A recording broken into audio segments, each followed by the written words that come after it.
Praise your Lord. ஆண்டவரும் இரட்சகருமாயிருக்கிற இயேசு கிறிஸ்துவின் நாமத்தில் உங்களை யாவரையும் இந்த ஆகஸ்ட் மாதத்தினுடைய முதல் நாளில் அன்போடு வாழ்த்தி வரவேற்கிறோம். கடந்த 7 மாதங்கள் தேவன் நம்மோடு கூட இருந்து நம்மை கரம் பிடித்து நடத்தி, அவருடைய கரம் நமக்கு உறுதுணையாக இருந்து நம்முடைய தீங்குகளுக்கும் ஆபத்துகளுக்கும் நம்மை விலக்கி நன்மையான பாதையில் நம்மை நடத்தி சென்று நல்ல மேய்ச்சலை கண்டடையத்தக்கதாக, புல்லுள்ள இடங்களில் மேயத்தக்கதாக தேவன் நம்மை கரம் பிடித்து நடத்தியிருக்கிறார். அதற்காக நாம் நன்றி செலுத்துவோம். இந்த நாட்களில் நாம் ஒரு விஷயத்தில் காம்ப்ரமைஸ் ஆக முடியாமல் இருக்கிறோம். கவலை என்ற ஒரு விஷயம், ஒரி என்ற ஒரு விஷயத்தில் நம்ம காம்ப்ரமைஸ் ஆக முடியாமல் இருக்கிறோம். ஆனால் அதை குறித்து சில கவலையை குறித்து சில காரியங்களை இந்த புது மாதத்தில் வாக்குத்தமாய் உங்களோடு பேச நான் விரும்புகிறேன். வேதாகமத்தில் இதை குறித்து பல இடங்களில் தெளிவாய் சொல்லப்பட்டிருக்கிறது. ஆனாலும் ஒரு சில வசனங்களை உங்களுக்கு ஆதாரமாய் காண்பிக்க விரும்புகிறேன். இந்த கவலை என்று சொல்லும்போது, கவலை நம்முடைய வாழ்க்கையில் பல பாதிப்புகளை உண்டாக்குறது.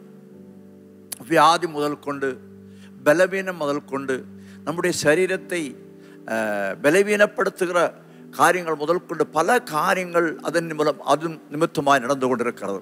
ஆனால் ஆண்டவர் அநேக காரியங்கள் வேண்டான்னு சொன்னாலும் அதிகமாக அழுத்தம் திருத்தமாய் சொல்லப்பட்டிருக்கிற காரியம் கவலைப்படாதீங்க, கவலைப்படாதீங்க என்று சொல்லி ஆண்டவர் நிறைய இடத்துல ஆண்டவர் சொல்லியிருக்கிறார்.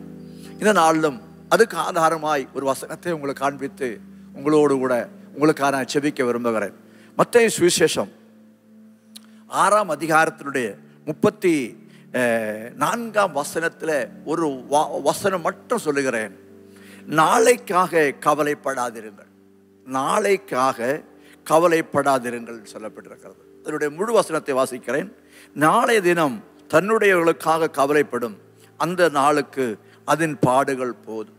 இந்த பகுதியை நான் வாசிக்கும் போது என்ன ஆண்டவராக இயேசு என்ன சொல்லியிருக்கிறார்? நாளைக்காக கவலைப்படாது. அப்படின்னா நம்ம வாழ்க்கையில் இன்றைய குறித்து கவலைப்படுறதை விட நாளை என்ன ஆகுமோ, இல்லை வரும் காலத்தில் என்ன ஆகுமோ என்று சொல்லி பயப்படுகிற அந்த கவலை நமக்குள்ள உண்டாகிறது. கவலை நமக்குள்ள வரும்போது அது கூட வருகிறது பயத்தை நமக்கு உண்டாக்குறது, வியாதிகளை உண்டாக்குறது, பலவீனங்களை உண்டாக்குறது. ஆனால் ஆண்டவராக இயேசு சொல்றார், நாளையை குறித்து கவலைப்படாதீங்க. ஏன் நாளையை குறித்து கவலைப்படுகிறோம்? அதுக்கு முன்பாக நான் சொல்லுகிறேன், நாளை என்பது நம்ம கையில் இல்லை, நமது கரங்களில் இல்லை. நாளை கர்த்தருடைய கருத்தில் இருக்கிறது. நாளை என்ன நடக்கும் நமக்கு தெரியாது. அது நம்முடைய ஃபியூச்சரை குறித்து நமக்கு தெரியாது. அப்போது நமக்கு தெரியாதனால தான் நம்ம கவலைப்படுகிறோம். ஆனால் அதை குறித்து வசனம் நல்ல தெளிவாய் நமக்கு ஆண்டவராக இயேசு சொல்லியிருக்கிறார். அதை குறித்து நான் ஒரு சில காரியங்களை உங்களோடு கூட நான் பகிர்ந்து விரும்புகிறேன். மத்தேயு சுவிசேஷம் 6ஆம் அதிகாரத்தில் அதனுடைய 25ஆம் வசனம் இப்படியாய் சொல்லுகிறது, ஆகையால் எண்ணத்தை உண்போம் எண்ணத்தை குடிப்போம் என்று உங்கள் ஜீவனுக்காகவும் எண்ணத்தை உடுப்போம் என்று உங்கள் சரீரத்துக்காகவும் கவலைப்படாதிருங்கள் என்று உங்களுக்கு சொல்லுகிறேன். ஆகாரத்தை பார்க்கலும் ஜீவனும் உடையை பார்க்கலும் சரீரமும் விசேஷித்த அல்லவா? அப்போ இந்த நாட்கள் நாம் எதுக்காக கவலைப்படுகிறோம்? அதாவது எண்ணத்தை உண்போம் எண்ணத்தை குடிப்போம் என்று ஜீவனுக்காக கவலைப்படுகிறோம். இரண்டாவது, எண்ணத்தை உடுப்போம் என்று நம்முடைய சரீரத்துக்காக கவலைப்படுகிறோம். ஆனால் ஆண்டவர் சொல்லுகிறார், நம்முடைய வாழ்க்கையில் இது முக்கியம்.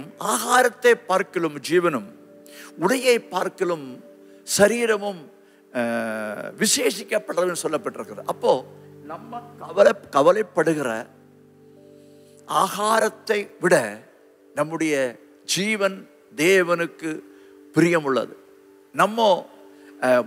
நம்ம கவலைப்படுகிற உடையை பார்க்கலும் நம்முடைய சரீரம் தேவனுடைய பார்வையில் விசேஷிக்கப்பட்டவைகள். அப்போ நமக்கு ஜீவனை தந்த ஆண்டவர், நம்முடைய சரீரத்தை தந்த ஆண்டவருக்கு இந்த சரீரத்துக்கு தேவையானதை தர அவர் வல்லவராக இருக்கிறார். அதனால ஆண்டவர் சொல்லுகிற காரியம், நம்முடைய கவலையை நீக்கி நம்ம கவலைப்படாமல் கர்த்தர் மேல் நம்பிக்கை வைத்து நாளைய காரியத்தை நாளைக்குரியவர்களை கவலைப்படும் என்று பைபிள் சொல்லுது. அப்போ நாளை காரியம் கர்த்தர் பார்த்துப்பார் என்ற நம்பிக்கையோடு அவருடைய சமூகத்தில் நம்ம காணப்படும் போது நிச்சயமாக நமக்கு ஒரு விசுவாசத்தை இது உண்டாக்குறது. அப்போது நம்ம எதை குறித்து கவலைப்படுகிறோம்? எண்ணத்தை உண்போம், எண்ணத்தை குடிப்போம் என்று ஜீவனுக்காகவும், எண்ணத்தை உடுப்போம் என்று நம்முடைய சரீரத்துக்காகவும் கவலைப்படுமே. ஆனால் இவைகளெல்லாம் நம்ம ஒவ்வொரு நாளும் பெற்றுக்கொள்கிறோம். அதில் எந்த குறைவில்லாமல் ஆண்டவர் நம்மை நடத்தி கொண்டு வருகிறார். ஆனால் தேவையில்லாத காரியங்களை நம்ம கவலைப்படுகிறதை நம்ம அகற்றி அதை விட்டு நாம் கிறிஸ்துவுக்குள் விசுவாசத்தில் வளருவோம். நான் என் நம்ம சபையில் இப்படியாய் சொல்லுவேன் உண்டு. சில குடும்பங்களில் 75 கிலோ ஒரு மூட்டை அரிசி இருந்தாலும் அது காலியானா, அது முடிந்து விட்டால் இல்லாவிட்டால் காலியான என்ன செய்வோம் என்று கவலைப்பட்டு இருக்கிறார்கள். 75 கிலோ அரிசி வீட்டில் இருக்குது. இப்போ அடுத்த கவலை என்ன? இந்த 75 கிலோ முடிந்து விட்டால் என்ன பண்ணுகிறது? 75 கிலோ கொடுக்க ஆண்டவருக்கு முடியுமே. ஆனால் மீறி அதை முடிந்த பிறகு அடுத்த அரிசியை கொடுப்பதற்கு அவரால் முடியும். அதே போல தான் நம்முடைய நம்பிக்கையாய் மாறட்டும், நம்முடைய விசுவாசமாய் மாறட்டும். ஆனால் கவலைப்படுவதனால 27ஆம் அதாவது மத்தேயு சுவிசேஷம் 6ஆம் அதிகாரம் 27ஆம் வசனம் சொல்லுகிறது, கவலைப்படுவதனால உங்களில் எவன் தன் சரீரத்தை அளவை ஒரு முழத்தை கூட்டுவான். அதாவது நம்முடைய சரீர அளவை நம்ம சேஞ்ச் பண்ண முடியாதான். கவலைப்படுவதனால நம்முடைய சரீரத்தின் அளவை சேஞ்ச் பண்ண முடியாதான். அப்படியா ஸ்ட்ரக்சரை சேஞ்ச் பண்ண முடியாதுன்னு சொல்லப்பட்டிருக்கிறது. அப்படியானால் நமக்கு கவலையினால் அநேக பாதிப்புகள் வருகிறதுனால ஆண்டவர் இந்த நாளில் இதை குறித்து சொல்கிறார். இந்த மாதத்தில் நாம் ஒரு தீர்மானம் எடுப்போம். இந்த புது மாதத்தில் ஒரு தீர்மானம் எடுப்போம். நான் இந்த நாளில் கவலைப்பட போகிறதில்லை, கவலைப்படாமல் கர்த்தர் மேல் நம்பிக்கையாக இருக்க போகிறேன் அப்படின்னு சொல்லி நீங்கள் ஆண்டவர் மேல் நம்பிக்கையாக இருக்கும்போது, அதாவது பறவைகளை ஆகாயத்து பறவைகளை போஷிக்கிறவர், புஷ்பங்களை போஷிக்கிறவர், அது விதைக்கிறதும் இல்லை, அறுக்கிறதும் இல்லை, களஞ்சியத்தில் சேர்க்கிறதும் இல்லை, அவைகளெல்லாம் ஆண்டவர் போஷிக்கிறது உண்மையானால் அவைகளை விட விசேஷித்தவர்களாக இருக்கிற நம்மை எந்த அளவுக்கு ஒரு போஷிப்பார் என்று நாம் உணர்ந்து நாம் முன்னேறி செல்வோம். அதாவது பறவைகளை நாம் பார்ப்போம், செடிகளை கொடிகளை நாம் பார்ப்போம், பிளான்டை பார்ப்போம். அவங்களெல்லாம் நாளை குறித்தான கவலை கிடையாது. பறவைகளுக்கு நாளை என்ன ஆகும் என்று சொல்லி கவலை கிடையாது. ஏன்னா அவங்களுக்கு எந்த விதமான நிரந்தரமான வருமானம் இல்லை, போஷிக்கப்படுறதுக்கு யாருமே இல்லை. ஆனாலும் அவைகளை போஷிக்கிற விசேஷத்தவர்கள் அல்லாத அவர்களை போஷிக்கிற தேவன் நம்மை இந்த புது மாதத்தில் போஷிப்பார். நம்பிக்கையோடு கூட அவர் மேல் வைத்து நம்பிக்கையோடு கூட அவர் மேல் காணப்படுவோம். இந்த புது மாதம், இந்த ஆகஸ்ட் மாதத்தில் நாம் ஒரு தீர்மானம் எடுப்போம். ஆண்டவரே, இந்த மாதத்தில் நான் கவலைப்பட மாட்டேன், எல்லாவற்றையும் நீ செய்ய வல்லவராய் இருக்கிறார், நீர் ஒருபோதும் என்னை கைவிட மாட்டீர்.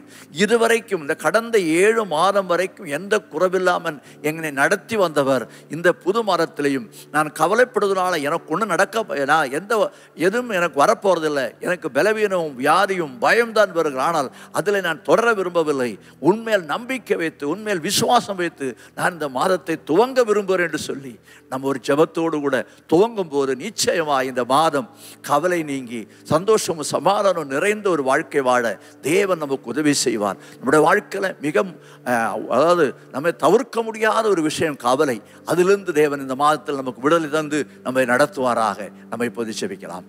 அன்புள்ள ஆண்டவரே, இரக்கமுள்ள பிதாவே, இந்த காலை வேளையில், அதிகாலை வேளையில் உம்முடைய பாதத்தில் நாங்கள் கடந்து வந்து உம்முடைய சமூகத்தில் கூடியிருந்து உம்மை நோக்கி பார்க்கும்படியான கிருபைக்காக ஸ்தோத்திரம். நீர் எங்களுக்கு தந்திருக்கிற வாக்கத்தை நாளை குறித்து கவலைப்படாது என்று சொல்லியிருக்கிறப்பா, அந்த வாக்கத்தை நாங்கள் பிடித்துக் கொள்கிறோம். இந்த மாதம் முழுவதுமாய் மட்டுமல்ல, எங்கள் வாழ்நாள் முழுவதுமாய் நாங்கள் எண்ணத்தை குடிப்போம், எண்ணத்தை உண்போம், எண்ணத்தை குடிப்போம் என்று ஜீவனுக்காகவும் எண்ணத்தை உடுப்போம் என்று சரீரத்துக்காகவும் கவலைப்படாமல் ஆகாரத்தை பார்க்கலும் உடையை பார்க்கலும் விசேஷத்தோடு நாங்கள் உணர்ந்து நாங்கள் வாழ எங்களுக்கு நீ உதவி செய்வீராக. இந்த செய்தியை கேட்கிற ஒவ்வொரு பிள்ளைகளை நீ ஆசீர்வதிப்பீராக. ஒவ்வொரு குடும்பங்களை நீ ஆசீர்வதிப்பீராக. அவருடைய வாழ்க்கையில் கவலை நீங்கி ஒவ்வொரு சமாதானம், சந்தோஷமும், ஆண்டவரே விசுவாசமும், நம்பிக்கையுள்ளதாய் மாற நீங்கள் அவளுக்கு உதவி செய்ததற்காக நன்றி. எல்லா தேவைகளை சந்தியும். இந்த மாதத்துக்குரிய எல்லா தேவைகளை சந்திப்பீராக. ஆண்டவரே அவருடைய பலவீனங்கள், சோர்வுகள், வியாதிகள், கலக்கங்கள், கஷ்டங்கள், துன்பங்கள், துயரங்கள் எல்லாவற்றின் மேலும் ஜெயம் பெற்று உடைய பிள்ளைகள் சமாதானமாய் சந்தோஷமாய் வாழ இவரில் உதவி செய்யும். பாதுகாத்துக் கொள்ளும், பலப்படுத்தும், ரதத்தால் உடத்த கோட்டைகள் மறைத்துள்ளும். கர்த்தருடைய கிருபை உடைய பிள்ளைகளை தாங்கட்டும். ஆண்டவரே, இந்த ஆன்லைனில் எங்களை பார்க்கிற எல்லா தேவ பிள்ளைகளையும் நீர் அளவில்லாமல் ஆசீர்வதித்து, ஆண்டவரே இந்த மாதம் முழுதுமாய் நீ உடைய பிள்ளைகளோடு இருந்த அவருடைய போக்கையும் வரத்தையும் ஆசீர்வதித்து, கையின் பிரயாசங்களை ஆசீர்வதித்து, குடும்பத்தில் நடக்க வேண்டிய நன்மையான காரியங்கள் நடக்கத்தக்கதாக, நன்மையும் கிருபையும் உடைய பிள்ளைகளை பின்தொடரத்தக்கதாய் தேவர் இந்த மாதத்தை ஆசீர்வதிக்கும்படியாய் ஜெபிக்கிறோம். அப்படி ஆசீர்வதித்துக்காக நன்றி. இயேசுவின் நாமத்தில் ஜெபிக்கிறோம் பிதாவே. ஆமென்.